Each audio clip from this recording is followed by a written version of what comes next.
Hello बच्चा party, क्या हाल है आप लोगों के। आई होप बढ़िया ही होंगे। ये हाल मेरे अच्छे हैं, वैसे ही हाल आपके भी अच्छे होने चाहिए, तभी हमें क्लास में आगे मजा आएगा। चलिए सर, 2 मिनट दे रहा हूँ आप लोगों को वापस आने के लिए क्लास में।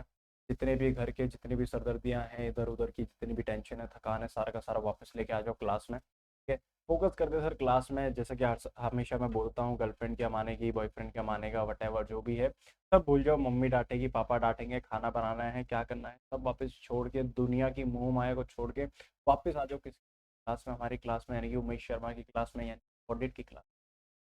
फिर वापस आ जाओ क्लास में, क्योंकि जब तक आप क्लास में नहीं आ पाओगे मैं वापस नहीं पढ़ा पाऊंगा। एक तीन आराम से लंबी लंबी एक सांस लो, ठीक है। लंबी लंबी सांस लो और वापस आ जाओ किस क्लास में, जानने के लिए कि भैया हम क्या पढ़ रहे थे। वापस एक बार फटाफट से मैं आपको वापस लेके आता हूँ, आपका फोकस वापस लेके आता हूँ और बताता हूँ आप लोगों को कि अभी तक हमने क्या क्या पढ़ा है। सर जो हम पढ़ रहे हैं फिलहाल, जो भी हम पढ़ रहे थे, जो हम पढ़ रहे थे लास्ट क्लास में लेट मी सेट माई फॉर्मेट फर्स्ट। चेंज हो जाता है, बड़ा बदतमीज है ये, ठीक है। मैं आपका वापस लेके आ जाता हूँ आप लोगों को क्लास में। जब तक हम क्लास में नहीं आएंगे तो जब तक हो गए फॉर्मेट बैकग्राउंड, और मैं लाइनिंग कर तो थोड़ा बेटर लगता है मेरे को पता।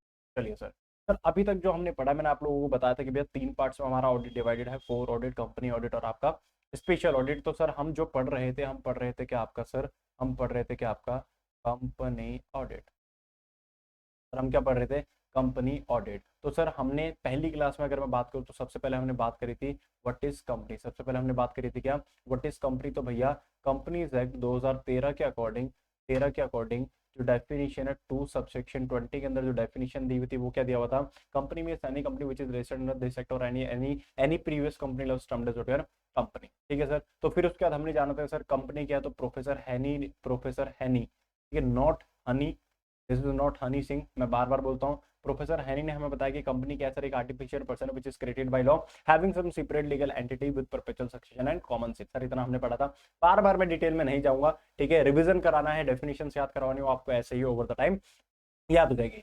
सर उसके बाद जब हमारी कंपनी हो गई थी तो सर उसके बाद हमने जाना था क्या, सर व्हाट इज ऑडिट। तो ऑडिट के अंदर हमने जाना था क्या कि जो काम जैसे हुआ है क्या वो वैसे ही होना चाहिए था, या जिस काम को जैसे होना था वो वैसे हुआ है कि नहीं, फाइनेंशियल स्टेटमेंट जैसे बनानी थी वो वैसे बनाई है कि नहीं, इसको चेक करने के प्रोसेस को मैं बेसिकली क्या बोलता हूँ सर, आपका ऑडिट बोलता हूँ। जी सर ऑडिट बोलता हूँ, बोलो भारत माता की, ठीक है सर। तो सर ऑडिट भी जान लेता सर। उसके बाद हमने एक ऑडिट की डेफिनेशन पढ़ी थी एज पर ऐसे 200, क्या बोला था हमने, क्या बोला था हमने, audit is an independent examination, independent examination of any entity, of any entity, of any entity, नहीं गलत बोल रहे हो sir, independent examination of financial information of any entity weather profit oriented और not, irrespective of its size or legal form, ठीक है। when such an examination is conducted with a क्या, with view to express an opinion there on. Sir opinion देना था और किसके ऊपर देना था, ट्रू एंड फेयर व्यू के ऊपर। सर ओपिनियन देना है और ओपिनियन किसके ऊपर देना सर,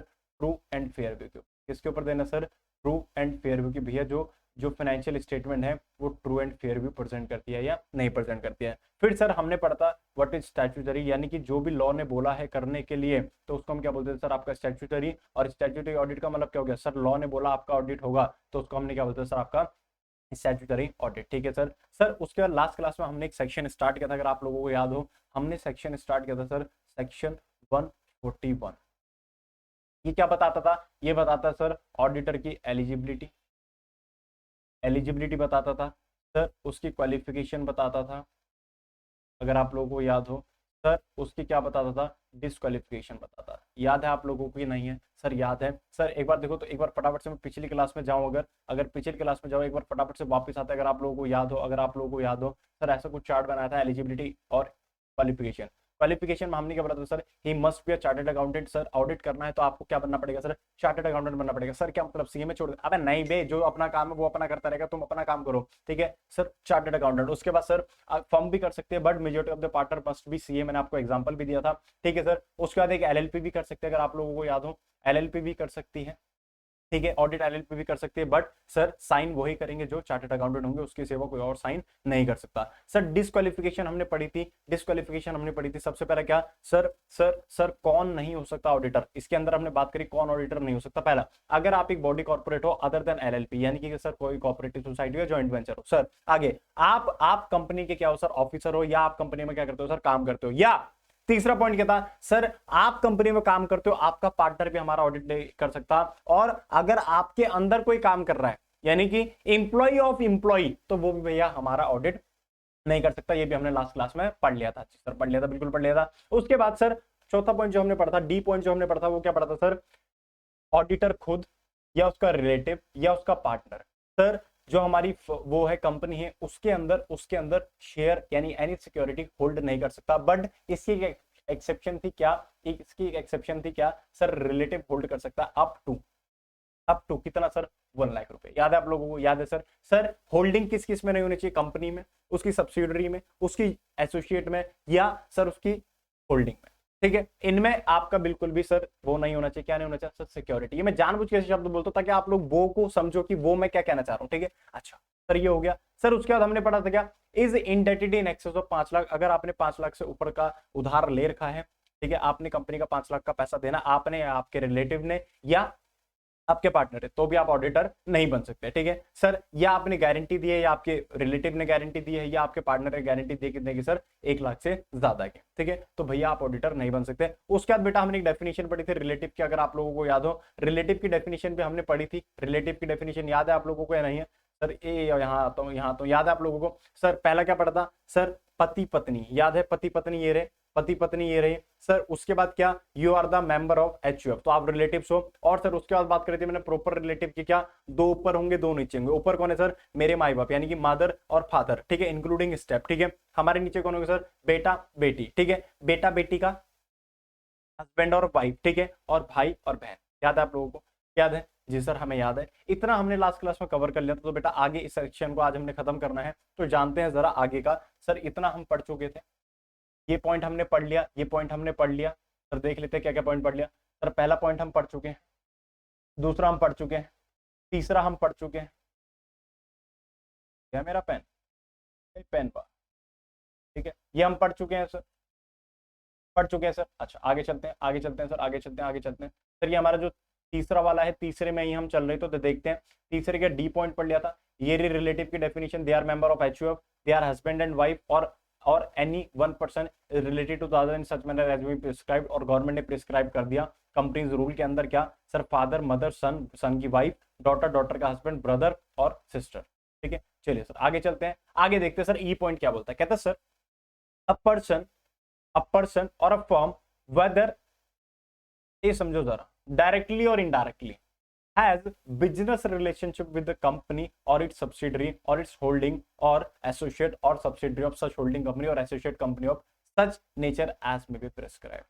सर कहता है सर कल को गवर्नमेंट आके, ठीक है, एमसी आके कभी भी आके बता सकते हैं कि किस तरीके के बिजनेस रिलेशनशिप आपके बीच में नहीं होने चाहिए। ठीक है, अभी तक ऐसा क्लियरली स्पेसिफाइड नहीं है, बट बोला हुआ है एज में भी प्रिस्क्राइब, जब प्रिस्क्राइब करेंगे तब के हम तब करेंगे, आपके कोर्स के लिए एलिजिबल फिलहाल नहीं है। ठीक है, बट सर एक बात क्लियर बताइए, क्या एक बात क्लियर बताइए, क्या sir, for this purpose the term business relationship shall be constituted as any transaction entered into for commercial purpose except, इस बिजनेस ट्रांजेक्शन के अंदर ये दो चीजें इंक्लूड नहीं होंगी, ये दो चीजें इंक्लूड नहीं होंगी। यानी कि सर पहला क्या बोलता है, पहला बोलता है सर कमर्शियल ट्रांजेक्शन, ठीक है, पहला बोलता है सर क्या आपका, commercial transaction which are in the nature of professional services,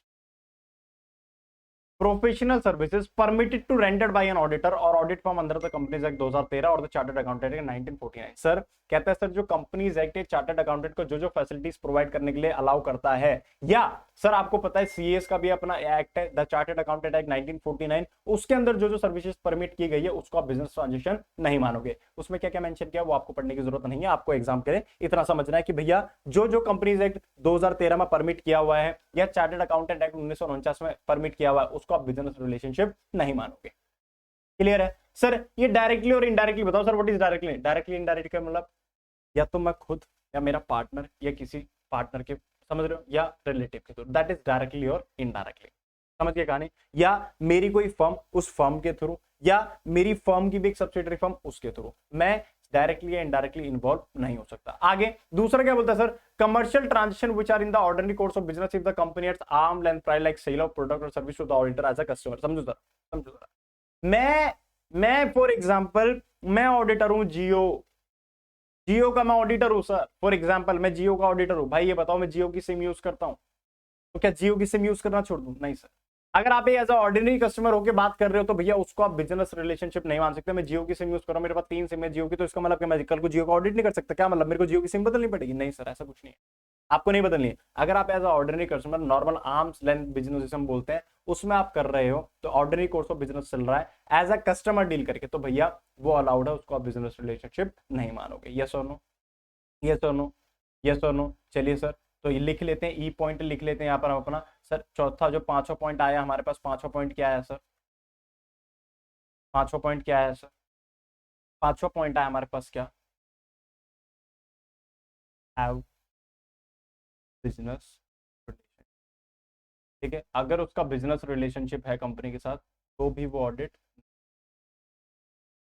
ठीक है, एक्सेप्ट दो केसेस पढ़े हमने इसमें, ये मैं पॉइंट छोड़ दिया ए और बी, ये आपको खुद याद करना है। ठीक है, ए कौन सा सर? ए कौन सा? जो कंपनीज एक्ट 2013 ने परमिट किया हुआ है, या सर जो जो चार्टर्ड अकाउंटेंट एक्ट 1949 ने परमिट किया हुआ है। ठीक है, या sir normal ordinary course of business में आपने कोई ट्रांजिशन करी है तो भी भैया आप अलाउड हो, आप ऑडिट कर सकते हो। यस और नो? यस और नो? बोलिए सर, हाँ या ना? क्लियर है कि नहीं सर? नोट डाउन कर लो।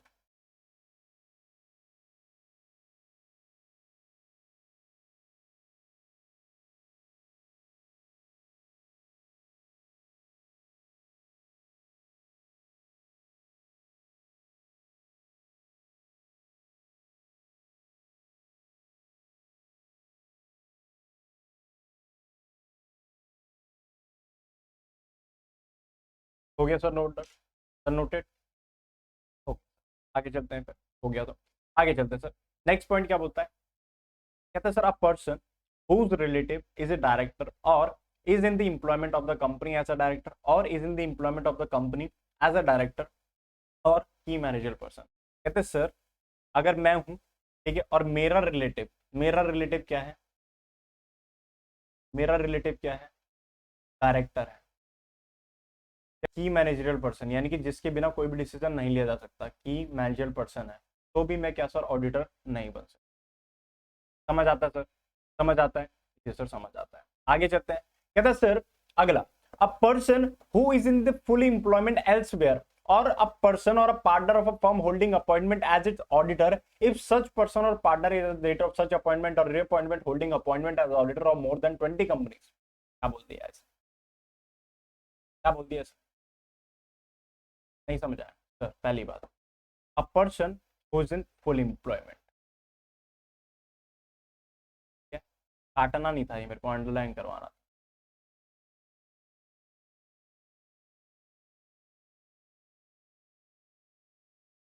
पहली बात क्या बोलता है सर? पहली बात क्या बोलता है सर? फुल एम्प्लॉयमेंट में ऑलरेडी कहीं पर जॉब कर रहा है, वो भी मेरा ऑडिट नहीं कर सकता।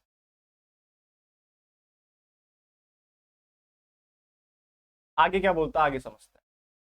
आगे बोलता है सर, और अ पर्सन और a partner of a firm holding appointment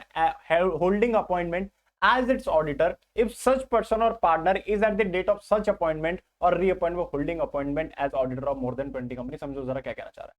कहता सर मैं फुल एम्प्लॉयमेंट में नहीं हूं, बट मेरे पास ऑलरेडी ऑडिट है, ऑलरेडी उसके पास ऑडिट है किसके?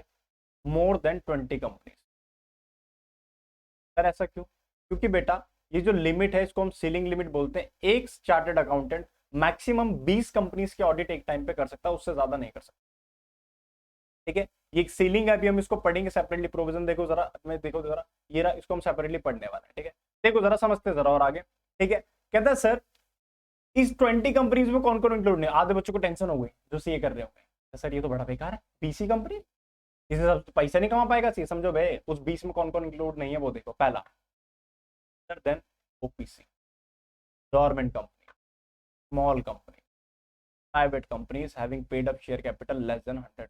समझ रहे हो? लेस देन 100, यानी कि ये चीजें उसमें इंक्लूड नहीं है। कौन कौन इंक्लूड नहीं है sir? OPC, government company, small company और प्राइवेट कंपनी जिसका की शेयर कैपिटल जो है, पेड अप शेयर कैपिटल है, वो क्या है सर? 100 करोड़ से कम है। समझ रहे हो? छोटी मोटी कंपनी की बात नहीं, 100 करोड़ वो इंक्लूड नहीं हो, तो 100 करोड़ तक की जितनी मर्जी कंपनी का ऑडिट करो आप, हमें कोई दिक्कत नहीं है। बट 100 करोड़ से ऊपर की या ओपीसी को छोड़ के या स्मॉल कंपनी को छोड़ के डॉर्मेंट कंपनी को छोड़ के अगर आपकी 20 कंपनी पूरी होगी तो आप हमारे ऑडिटर नहीं बन पाओगे सर। समझ आ रहा नहीं समझ आगे चलते हैं, इसको थोड़ा डिटेल में समझ, डीलिंग वन नंबर को थोड़ा डिटेल में समझ। कहते हैं sir every qualified chartered accountant who is not in full employment can be the auditor of maximum of 20 company. Maximum कितने ऑडिट कर सकता हूं मैं? 20 कंपनी, एक्सेप्ट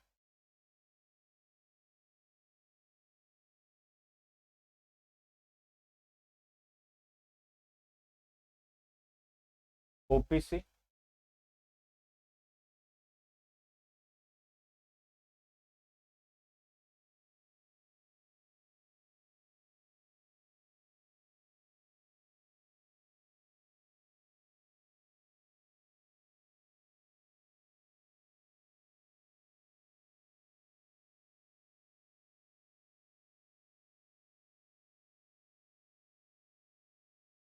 यस और नो, बोले समझ आता है कि नहीं?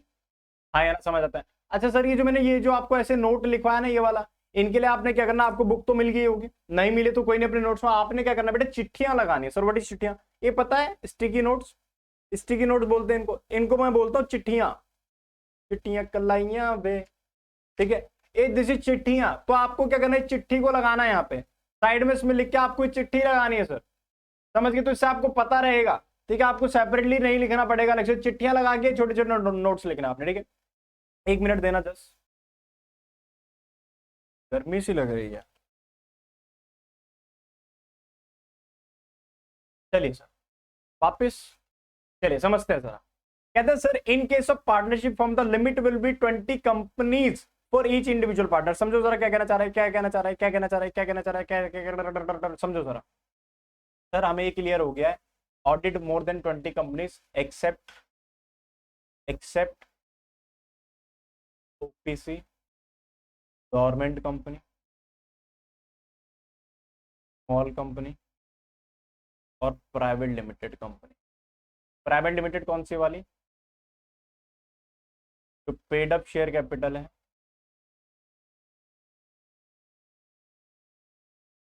वो कितना है सर? अप टू 100, ये इसमें इंक्लूड नहीं होती, ठीक है। ये समझ आता है, ये समझ आता है कि नहीं सर? समझ आता है। आगे देखना जरा, अब समझना जरा, ये पार्टनरशिप फॉर्म है, इसमें मेरे 4 पार्टनर है फॉर एग्जांपल, चारों पार्टनर चार्टर्ड अकाउंटेंट, चारों पार्टनर चार्टर्ड अकाउंटेंट है। तो भैया इसमें लिमिट कितनी होगी? 4 पार्टनर, एक पार्टनर पे कितने ऑडिट अलाउड है? 20, यानी कि मैक्सिमम कितने ऑडिट कर सकती है फॉर्म? 80 ऑडिट। समझ गए? तो जो लिमिट अप्लाई होती है वो क्या अप्लाई होती है सर? पर हेड अप्लाई होती है, पर चार्टर्ड अकाउंटेंट अप्लाई होती है। अच्छा आगे देखते हैं जरा, एक फॉर्म है, 6 पार्टनर है इसमें, 4 पार्टनर सीए है, 2 पार्टनर जो है सीएस है। बताओ मैक्सिमम ऑडिट कितना हो सकता है? मैक्सिमम कितनी कंपनी का ऑडिट कर सकते हो सर? अगेन कितना कर सकते हो सर? 4 ही बंदे हैं चार्टर्ड अकाउंटेंट, तो मैक्सिमम ऑडिट कितना हो पाएगा?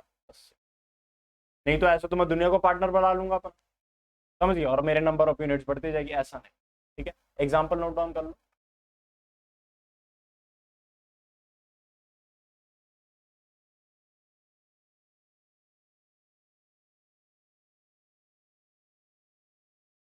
समझ आता है क्या कहना चाह रहा हूँ सर? समझ आता है। आगे चलते हैं, कहते हैं sir while computing the ceiling in case of partnership form, a partner with full time employment elsewhere should not be taken in account. समझो जरा ये क्या कहना चाह रहा है, ये क्या कहना चाह रहा है। नेक्स्ट एग्जांपल, फॉर्म एक में पार्टनर है, 4 तो सिर्फ यही काम कर रहे हैं,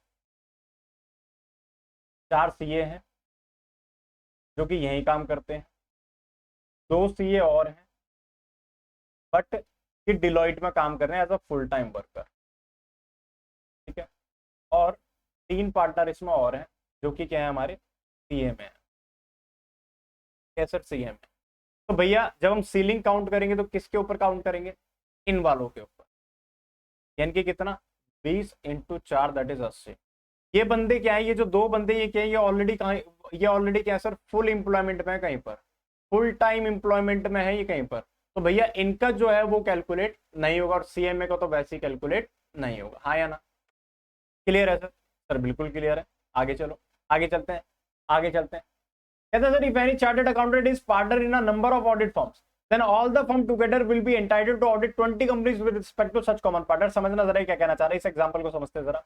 नेक्स्ट क्या बोलता है सर, एक मिस्टर ए है, मिस्टर ए क्या है, दो जगह पार्टनर है, ठीक है, एक XYZ है पार्टनरशिप और एक PQR पार्टनरशिप, ठीक है, ठीक है। इसमें सर टोटल दो पार्टनर है, टोटल दो पार्टनर है, कौन कौन? यहाँ पर है सर, एक है मिस्टर एक्स और एक है मिस्टर ए। यहाँ पर सर तीन पार्टनर है, फॉर एग्जांपल एक है सर मिस्टर ए, एक है मिस्टर पी और एक है मिस्टर क्यू, ठीक है, ठीक है। चलो चार पार्टनर कर लेता हूँ, खुश हो जाओ, क्यों रो रहे? ठीक है, समझो जरा। अब सर लॉजिकली अगर मैं पर हेड काउंट करूं तो यहां पर कितने बनते हैं? 40 ऑडिट, क्योंकि दो पार्टनर है। और यहां पर कितने बनते हैं? 80 ऑडिट, क्योंकि दो पार्टनर है। बट भाई ये बंदा तो खिलाड़ी निकला, ये बंदा क्या, ये बंदा यहां पर भी है, ये बंदा यहां पर भी है, तो इस हिसाब से ये अकेला बंदा 20 यहां उठा रहा है, 20 यहां उठा रहा है। नहीं सर, कहते हैं ऐसा नहीं हो सकता। इस बंदे की जब काउंटिंग होगी तो टोटल कितनी होगी सर? 20। अब फॉर एग्जाम्पल अगर इसको 5 ऑडिट यहां पर मिल गए तो राइट वाले में मैक्सिमम कितने ऑडिट उठा सकता है? 15।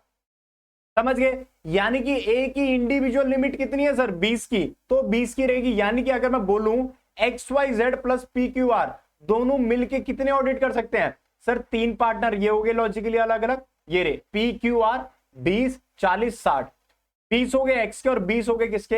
ए के। यानी कि ये मिला के कितने का ऑडिट कर सकते हैं सर? टोटल 100 का। समझ गए? सिर्फ कितने फर्म का ऑडिट कर पाएंगे सर? कितनी कंपनी का ऑडिट कर पाएंगे? सिर्फ 100 कंपनी का, उससे ज्यादा ये ऑडिट नहीं कर सकते, क्योंकि भैया जो सीलिंग है वो पर पार्टनर काउंट होगी ओवरऑल सारी फर्म्स में मिला के। हाँ या ना? बोलो समझ आता है? बोलो एक बार बोल तो दो, समझ आ रहा है? सर समझ आ रहा है, बहुत अच्छे बेटा, बहुत अच्छे, बहुत शाबाश, आप बड़े बड़े समझदार हो यार तुम लोग। अच्छा आगे चलते हैं। कहते हैं सर, कहते हैं sir similarly if a chartered accountant is practicing individually and is also the partner in other firm or firms, the overall selling with respect to him as individual and also the partner will be 20। Again same बात है। कहता है sir वही वाली बात है, मैं हूं फॉर एग्जांपल, ठीक है, उमेश शर्मा सर, एक मेरी अपनी, मैं एक सोल प्रोप्राइटरशिप चला रहा हूँ और एक जगह मैं पार्टनरशिप में भी, ठीक है। इस पार्टनरशिप में हम तीन पार्टनर, एक यू है, एक ए है और एक के है, ठीक है, तीन पार्टनर है इसमें। तो भैया अगेन जो मेरी लिमिट है, जो मेरी लिमिट है वो इन दोनों को मिला के कितनी होनी चाहिए? 20। इन दोनों को मिला के कितनी होनी चाहिए? 20। ऐसा नहीं कि मैं 100 प्रोटेक्शन में 20 अलग काउंट करूं और 20 यहाँ पर अलग काउंट करूं ना। अगर मुझे यहाँ पर 12 ऑडिट ऑलरेडी मिले हुए हैं तो भैया यहाँ पर मेरी लिमिट कितने की बच्चे सर? 8। समझ गए? प्लस 20 ये कर सकता है, प्लस 20 ये कर सकता है, यानी कि ये फर्म कितने ऑडिट कर पाएगी? मैक्सिमम 48। समझ गए या नहीं समझे? सर बिल्कुल समझ। आगे चलते हैं सर। नेक्स्ट वन कहता है सर, नेक्स्ट वन कहता है सर क्या? While calculating the above saving a joint audit consignment. Sir ये वाली बात ना मैं आपको बाद में पढ़ाऊंगा, ये पेंडिंग में डाल दो उसको, ये पेंडिंग में डाल दो। क्यों डाल दो पेंडिंग में सर? क्यों? अभी पढ़ाओ हमको। नहीं पढ़ा रहा, जा कर ले जो करना है। नहीं पढ़ाऊंगा, क्यों? ये मैंने अभी आपको पढ़ाया नहीं, जब आपको जॉइंट ऑडिट बता दूंगा उसके बाद मैं इस पर वापस आऊँ, ठीक है। तो अभी के लिए इस पॉइंट को पॉकेट में डाल के भूल जाओ। आगे देखते हैं। Every auditor as an individual or a partner of a firm can accept maximum of 60 tax audit assignment. एक और लिमिट मिल गया आपको। तो टैक्स ऑडिट अलग होता है, स्टैट ऑडिट अलग होता है, ठीक है। टैक्स ऑडिट पता है आप लोगों को, ठीक है भैया, जिन फर्म का टैक्स टैक्स की कैलकुलेशन वगैरह, तो टैक्स ऑडिट हर किसी के ऊपर अप्लाई भी नहीं होता। तो टैक्स ऑडिट भैया एक से ये मैक्सिमम कितना ले सकता है सर? 60। समझ गए सर? कंपनी ऑडिट यानी कि स्टैट ऑडिट कितने ले सकते हो आप एज अ सिंगल पार्टनर? अगर आप चार्टर्ड अकाउंट हो तो कितने? 20। और वहीं टैक्स ऑडिट कितने ले सकते हो सर? 60। ठीक है, याद रहेगा? चलिए सर समझ गए, याद रहेगा। तो ये वाला पॉइंट हमारा सीलिंग और नंबर ऑफ ऑडिट असाइनमेंट ये हमारा हो गया। अगला पॉइंट देखते हैं सर, एच पॉइंट क्या बोलता है? कौन सा पॉइंट है ये? कौन सा पॉइंट है ये? एच पॉइंट 8th पॉइंट है सर, 8th पॉइंट। ठीक है, देखते हैं जरा 8th पॉइंट हमको क्या कहना चाह रहा है, समझो जरा।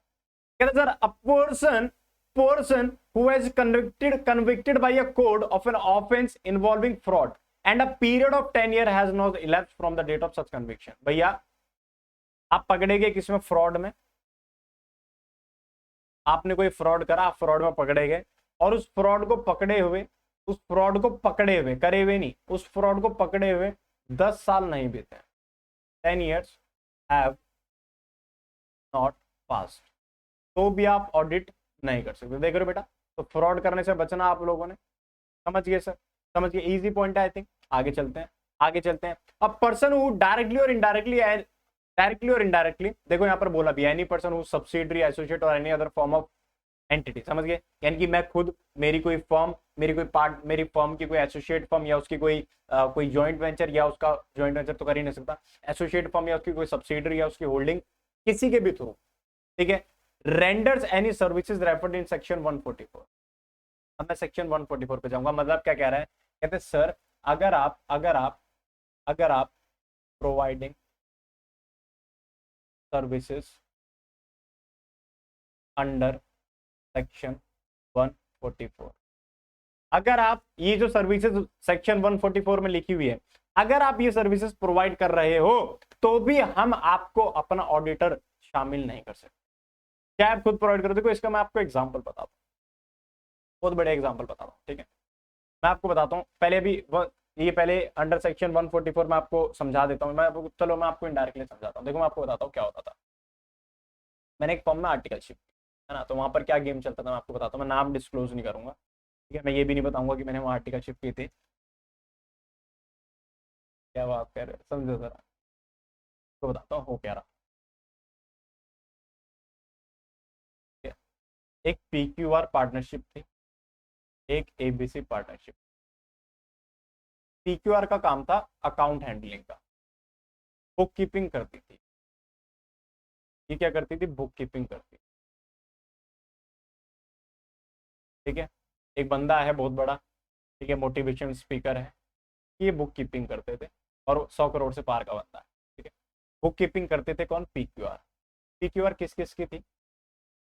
जो मेरा बॉस है, ठीक है, था, मतलब उसकी वाइफ और उसका एक फ्रेंड,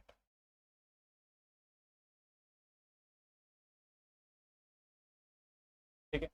और ABC क्या करती थी? ABC में पार्टनर कौन कौन था? ABC इसी कंपनी का करती थी ऑडिट।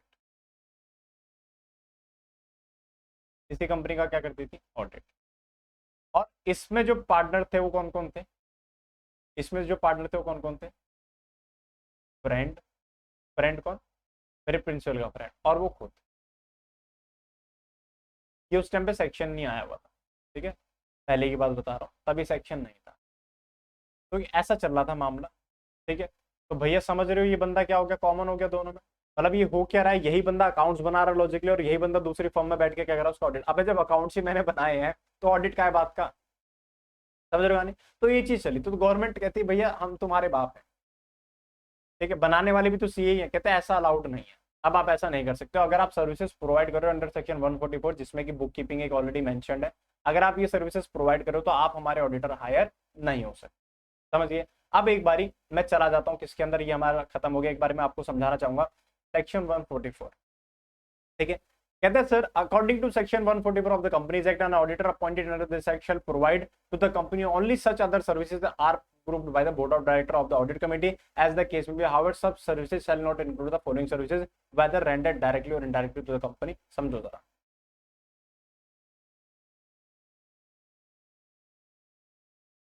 समझो जरा।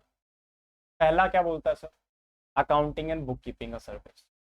अकाउंटिंग और बुक कीपिंग आप नहीं कर रहे हो, नहीं करोगे उसके, अगर आप कर रहे हो तो आप हमारे ऑडिटर नहीं बन सकते, ठीक है सर।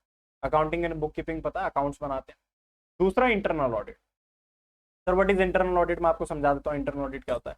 देखो इंटरनल ऑडिट ना हम लोग अपने चेक्स के लिए लगाते हैं, लाइक कि जो भी काम हो रहा है, भले ही मेरे ऊपर स्टैट्यूटरी ऑडिट अप्लाई ना होता, बट फिर भी कंपनीज करवाती हैं। कंपनीज पार्टनरशिप, सोल प्रोप्राइटरशिप, मैं खुद करवाता हूँ अपना, ठीक है। करवाता क्यों? हम तो खुद ही करते हैं, ठीक है। तो इंटरनल ऑडिट में क्या होता है कि हम चेक करते हैं कि चीजें सही से हो रही है नहीं, अकाउंट्स प्रॉपर मेंटेन हो रही है कि नहीं, कहीं पर कुछ गड़बड़ी तो नहीं है, कहीं पर कुछ कंट्रोल्स लगाने की तो जरूरत नहीं, कहीं पर कोई चेक्स तो लगाने की जरूरत नहीं है। तो दैट इज इंटरनल ऑडिट, ठीक है। आगे design and implementation of any financial information system, financial information system, ठीक है, FIS MIS आपने पढ़ा होगा, ठीक है। कोई भी अगर आप ऐसा सिस्टम इंप्लीमेंट कर रहे हो जिसे आपने डिजाइन किया है, ठीक है, तो भैया उसके बाद अगर आपने ऐसा किया तो आप हमारे ऑडिटर नहीं बन सकते। Actuarial services, sir what is actuarial, पता आप लोगों को एक्चुरियल? सर वैल्यूएशन करते हैं ये लोग एसेट वगैरह की, बिजनेस की वैल्यूएशन करते हैं। अगर आपका ये काम है तो भी आप हमारे ऑडिटर नहीं बन सकते।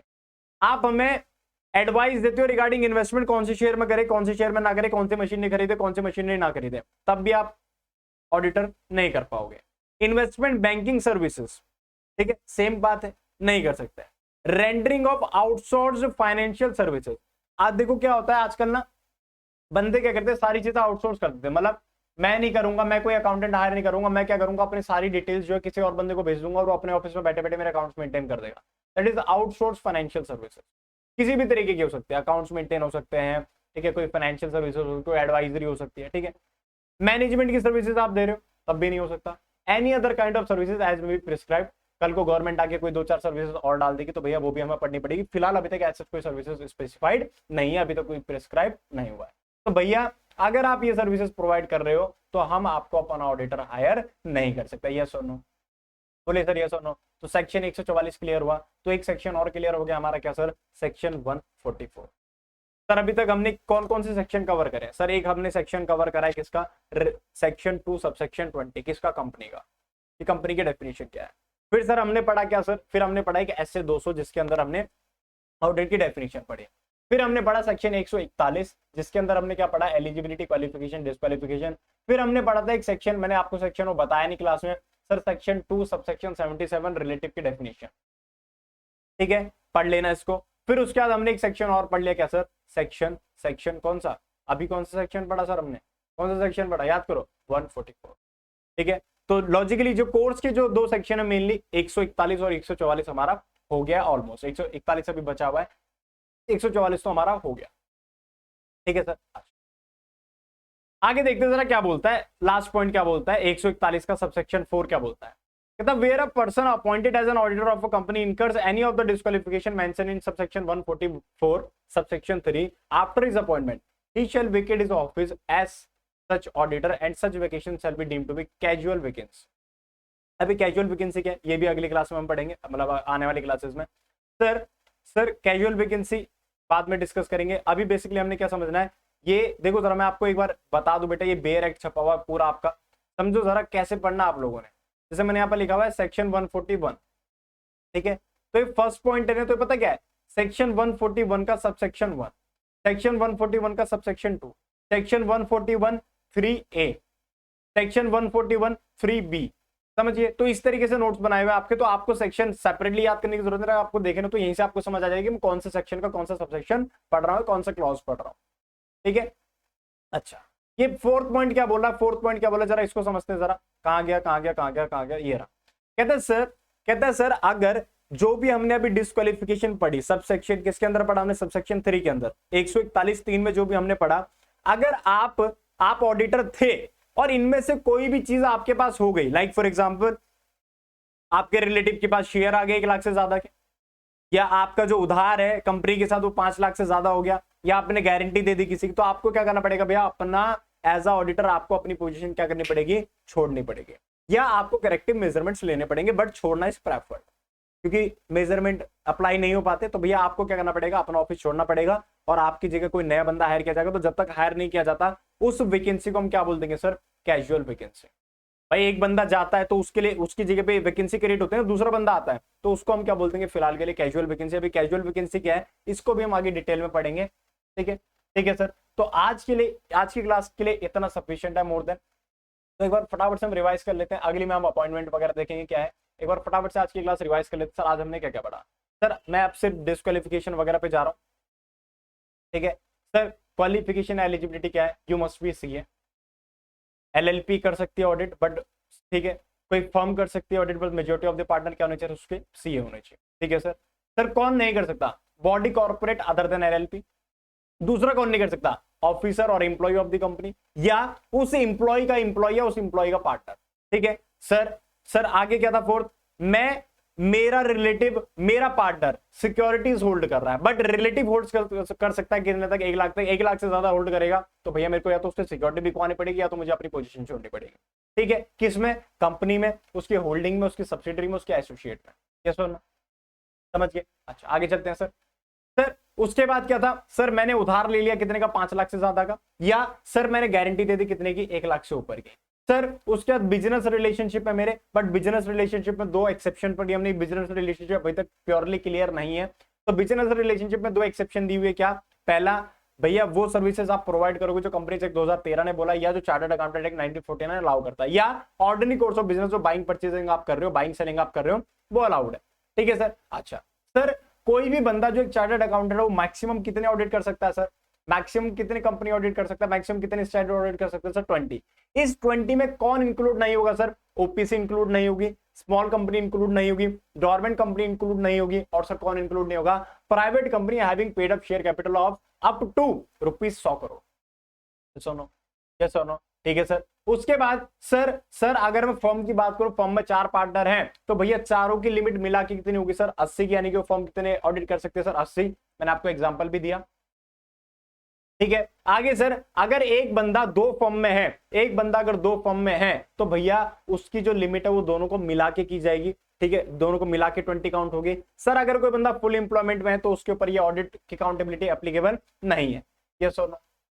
यस और नो बोलो, बोलो सर। क्लियर है कि नहीं? सर क्लियर है। अगर आपने फ्रॉड किया है, आप चार्टर्ड अकाउंटेंट हो, आपने फ्रॉड किया हुआ है और 10 साल अभी तक पास नहीं हुए हैं, तो भी आप हमारे ऑडिटर हायर नहीं हो सकते। या आप कोई भी सर्विसेज प्रोवाइड कर रहे हो किसके अंदर सर?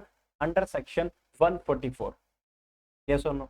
यस और नो? सर 144 क्या था सर? दोबारा बताओ। 144 में क्या था? कुछ सर्विसेज मेंशन थी जो हमें एज ऑडिटर प्रोवाइड नहीं करनी, that is accounting and book keeping services, internal audit, sir design and implementation of financial information system, sir actual की सर्विसेज हो गई, इन्वेस्टमेंट की एडवाइजरी सर्विसेज हो गई, इन्वेस्टमेंट बैंकिंग सर्विसेज हो गई, या आउटसोर्स फाइनेंशियल सर्विसेज हो, या मैनेजमेंट सर्विसेज हो गई, या कोई भी ऐसी सर्विसेज जो फ्यूचर में प्रिस्क्राइब की जाएगी बट अभी तक प्रिस्क्राइब नहीं होंगे सर। ये सुनो, बोले सर आज की पूरी क्लास याद हो गई कि नहीं?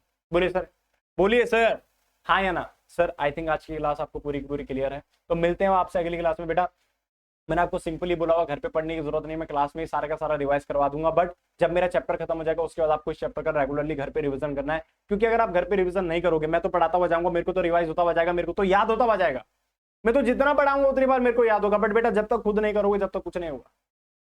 अक्सर कहा जाता है कि दूसरों की ठोकर से सीख जाना चाहिए, बट मैं आपको बताऊं इंसान जब तक खुद ठोकर खाएगा नहीं वो सीख ही नहीं सकता। ठीक है, समझ गए कहानी? तो बेटा आपको चीजें खुद करनी पड़ेगी जब तक आप, जैसे मेरी मम्मी का एक डायलॉग है बहुत बहुत अच्छा वाला कि बिना खुद के मरे स्वर्ग नहीं देखा जाता, और सच बात है सर। देखो मैंने याद कर लिया, मैंने पढ़ लिया, बट बेटा जब तक आप खुद नहीं पढ़ोगे, जब तक आप खुद रिवाइज नहीं करोगे, तब तक आपको याद नहीं होगा। तो आपको साथ के साथ करते हुए जाना। देखो ऑडिट बहुत ईजी है, 50 नंबर आपको इजीली मिल जाएंगे, बड़े इजीली आप पास हो जाओगे। 50 में से 50 भी आ सकते हैं सर, समझ गए? 50 में से 30 तो पक्के आएंगे भाई, कंपनी ऑडिट तो पूरा का पूरा आएगा। ठीक है, बट सर कंडीशन है कि साथ के साथ आपने क्या करना सर? रिवाइज करते हो जाना। ज्यादा नहीं, क्लास होगी ना अभी रात को सोते वक्त आपने क्या करना है? इसको एक बार रिवाइज मार लेना 5-10 मिनट के अंदर। मेरे को रिवाइज कराने में कितना टाइम लगता है? 5 मिनट। सेम आपको भी 5 मिनट देना है। फिर अगले दिन जब सुबह उठो एक बार 5 मिनट, और जब मैं आप क्लास लेने के लिए बैठ रहे हो, रिकॉर्डेड ऑब्वियस बात है, जब भी आप क्लास लेने के लिए बैठ रहे हो तो मेरी क्लास स्टार्ट होने से पहले एक बार खुद रिवाइज मारो। और रिविजन कैसे मारना है? बुक खोल के नहीं, बुक बंद करके। जैसे मैं जब कराता हूं तो मैं यहां पर जाता हूं ना सीधे, तो बुक बंद करके रिवीजन कराता हूं कि ये हुआ है करके, तो आपको याद आता है, आपके माइंड में फोकस जाता है। इसके बाद क्या था, दूसरा सेक्शन क्या था, तीसरा सेक्शन क्या था, चौथा सेक्शन क्या था, ऐसे याद आता आप लोगों को। बच्चा एग्जाम में पता क्यों फेल होता है? क्योंकि यही प्रैक्टिस नहीं हुई है उसकी। मैं आपको बताऊं टेस्ट एक धोखा है, टेस्ट एक धोखा। असल में इसी चीज ने आपको पास होने से रोका है बेटे। अगर आप ये चीज कर लो ना कि खुद आप रिवाइज कर लो, टेस्ट की जरूरत ही नहीं। मैं आपको सच्चाई बताऊं, टेस्ट में आप क्या करते हो सर? ये जो प्रैक्टिस जो क्लास में कर रहे हो ना, यही आप टेस्ट में करते हो। आप याद करते हो क्या हुआ क्या नहीं हुआ, फिर आपको याद आता। अगर आप यही चीज क्लास में डेली कर लो भाई, मैं कह रहा हूँ बिना टेस्ट के पास हो यार, है ना? मेरे से अच्छे टीचर बन जाओगे भाई। ठीक है, हाँ जी सर, क्लियर है। चलिए सर, तो आज की क्लास हम यहीं पर समाप्त कर रहे हैं। मिलेंगे आपसे अगली क्लास में एक नए सेक्शन के साथ, नए टॉपिक के साथ। तब तक के लिए टाटा, सी यू, बाय बाय, बोलो भारत माता की। ठीक है, चलिए सर।